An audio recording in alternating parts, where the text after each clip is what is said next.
Hey folks, Vlad here from HeavyPlay.net, and today I'm bringing you another video in the series of Stellaris Utopia Beginner Survival Guide. This time we're going to be talking about policies in edicts.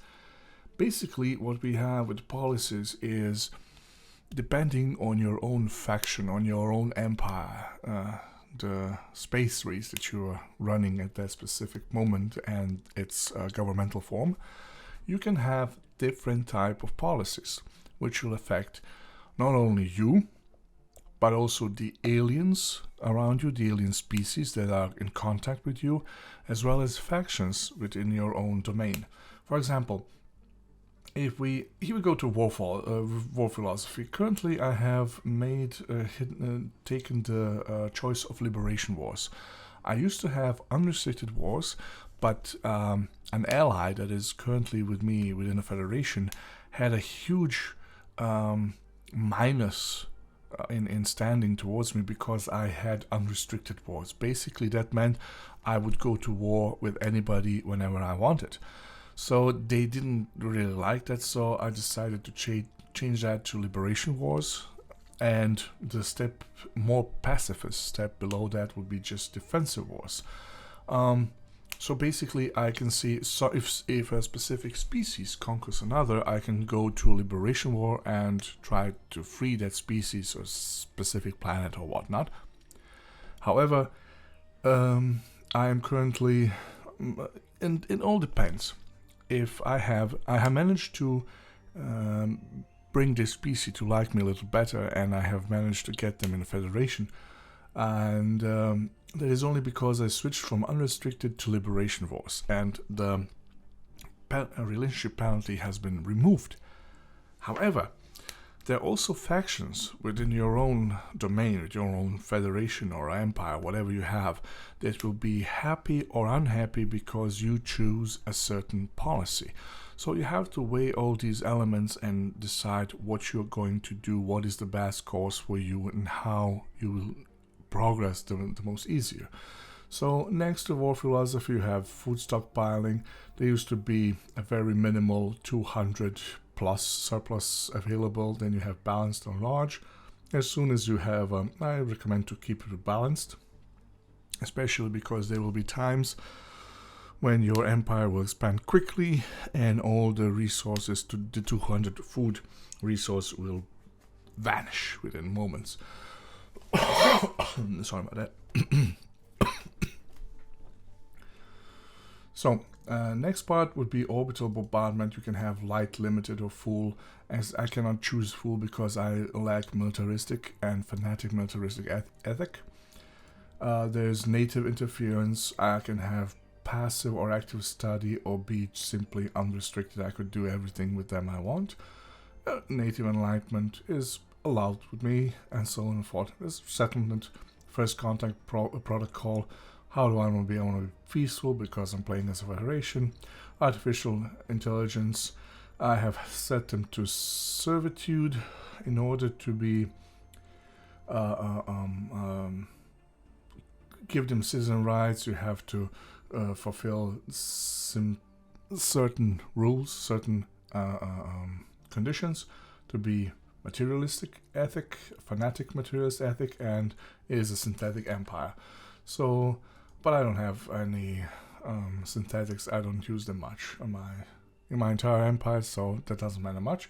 So you can say, for example, who can be in core world's population, all species, citizens, slaves only, citizens only. I don't have slaves. So basically you will see that certain policies are grayed out. That means that your current government form cannot have these policies. There is also refugees, slavery, and purge. Purge is prohibited, of course. Of course, slavery is also prohibited. I'm playing as a happy federation in this game. And refugees are welcome, citizen species only, no refugees. No, I've chosen refugees welcome. I embrace all species. So basically, when you set up policies for your own empire or federation or whatever governmental form you have, some will give you advantages and certain disadvantages. There is really rarely anything in this game that gives you advantages only. You just have to push for what you need at a specific moment or in the near future. So you just have to deal with that. So, and the next part would be edicts. Edicts are an interesting thing. Essentially, those are kind of boosts that you buy with your influence. You can buy them on a monthly basis, or you can buy them as projects. For example, let's go to information quarantine. It says governing ethics attractions plus 25%, and it costs you 0.60% of influence each month. And it gives you that effect. I said, okay, I really need people to stick to my governmental ethics and not creating like dozens and dozens of factions. You can do that. If you encourage free thought, you will have research speed boost 5%, but governing ethics attraction will be lowered by minus 15%. So you have to decide which way you want to go.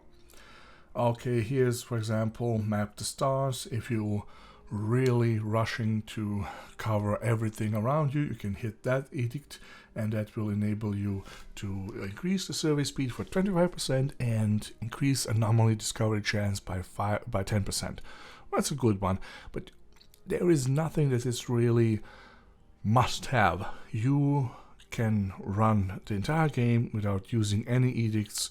More often than not, I take that refuge because influence is in most games hard to acquire. And finally, you can, not finally, but here, for example, you have physics, society, or engineering research grants, and that gives a specific tree of research a boost of 30%. However, that gives a minus of 10% for 2 other research trees. So yeah, and if you have the Grand Fleet, that says naval capacity plus 35%, repair speed 15%, upkeep cost minus 15%. Basically, if there is war and you really need to beef up your fleet, you can go with this edict. It's also really expensive, mine 1.20. You will see at times when you need to expand your empire and build frontier outposts, they cost influence to build and maintain, and before you know, you will find yourself really struggling to get more influence. And it's not just as if you can build additional mining station to get influence. And finally, we got share the burden, which says slave mineral output plus 10%, slave food output plus 10%, robot resource output plus 10%.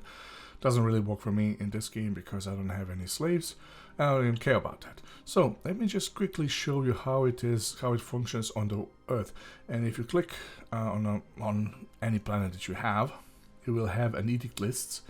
Click on that, and it says specific. You don't get all of these right away. Some of them you have to research. Some are not available for all species, and so on and so forth. So basically, if you wanna see, let's say what re-education campaigns do is governing ethics attraction plus 20%, and it costs you 90 influence. So if I hit that, it's gonna be active, and I have just activated propaganda broadcast. It's active. Then what we see, we have, it's decreased because it goes, and it's going to last for 10 years, each of these, and that's about it. So you can choose what you need: farming subsidies if you're lacking food, land of opportunity, migration attraction if you want to pull people to a specific planet at a faster pace, production targets plus 50 minerals, and so on and so forth. Basically, each time when you go through one of these edicts, you just hover over them and they will tell you what they will provide you at which cost.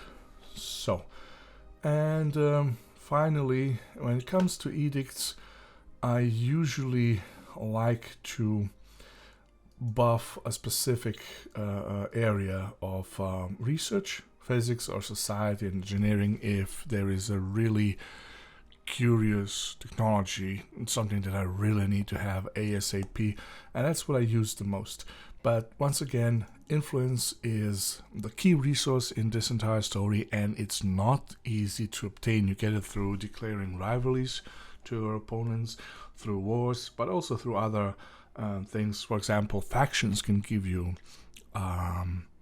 influence, but you can also have influence if I'm currently a Federation Democratic Society and I get a president elected every several years. And every president, depending on what he or she is, I usually have researchers that get the presidential posts. They say, I want to make 4 research stations, for example, and for that you will get a certain amount of influence.